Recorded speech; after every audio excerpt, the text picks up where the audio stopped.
Hi everyone. I was recently listening to a podcast that was very exciting to me. The podcast was NYC's Radio Lab. It's a great weekly podcast. I really enjoy it. And this particular episode was called Musical Language. Now, those of you that know a bit about me know that my background is not in linguistics, but rather in singing and music. I studied weekly voice lessons in classical singing for well over a decade, and that really informs my approach to teaching pronunciation. This is an excerpt from that podcast. This is Professor Diana Deutsch. Diana Deutsch. Well, yeah, I'm going to turn down my headphone level. And I'm a professor of psychology at the University of California, San Diego. Can you still hear me, Diana? Okay. Hello? Diana studies sound. How humans perceive sound. She's a scientist, she has a lab, but every so often she will also release CDs. Right.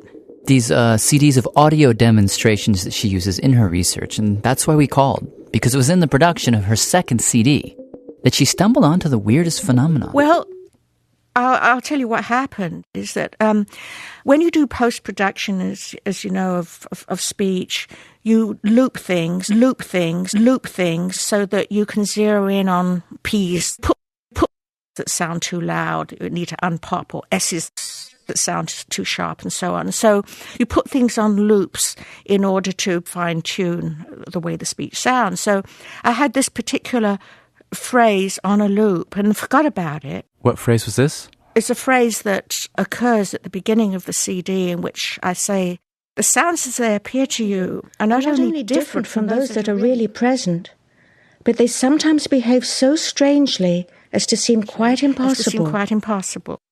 Now, I had sometimes behave so strangely looped. The sounds as they appear to you are not only different from those that are really present, but they sometimes behave so strangely. Just those few words. Sometimes behave so strangely. And forgot about it. Sometimes behave so strangely. So here's what happened. Diana leaves her studio. She closes the door, goes into the kitchen to make some tea. All the while, this loop is whirring away in the background. As she's sipping her tea, she thinks, is someone singing? Who's singing? I heard what sounded like song in the background. She realized, wait a second. That's not singing, that's me. Talking. That very phrase. So strangely. But at this point, sometimes behave so strangely. It appeared to be sung rather than spoken. So strangely. Sometimes behave so strangely. This is sometimes behave so strangely, right? Yeah. You still hear the words, but they're sung words rather than spoken words. It's weird. Like, it just switches at a certain point. 3 or 4 repetitions in. Right. It's going, and then pow! It becomes music. And then now none of us can get it out of our head. Like, the whole office is like, sometimes behave so strangely. Sometimes behave so strangely. And you know what? If you do this demo and then you go back to the original sentence, it sounds like, speech to begin with. And when you come to that very phrase, I seem to be bursting into song. The sounds as they appear to you are not only different from those that are really present, but they sometimes behave so strangely as to seem quite impossible. I have to say this can continue for months and months. It's sort of like your brain gets altered for that particular phrase, and it continues to sound like singing for a very, very long time. And this is exactly what I try to do with my imitation exercises. If you've seen those, you know that I will loop something 3 times, a phrase or part of a phrase, and there will then be a gap for you to repeat it. And it's my hope that in that looping, you will take your mind out of, these are the words I want to say, and put your mind into, this is what I've heard pitch, rhythm, melody, and spit it back out the exact same way.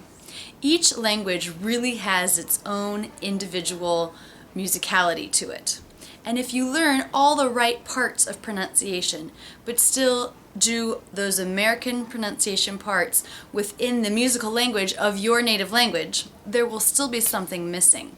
So I hope with these imitation exercises that I can get you to hear the musicality of American English in a new way. So I just wanted to share this with you. I think the best way to study pronunciation is to really come at it from more than one direction. I think the intellectual part, where you understand the sounds physically and you understand the rules, is great, and we need to come at it from that way. But I also think we need to come at it from the other way, which is pure imitation, opening your ear to what you are really hearing. That's it, and thanks so much for using Rachel's English.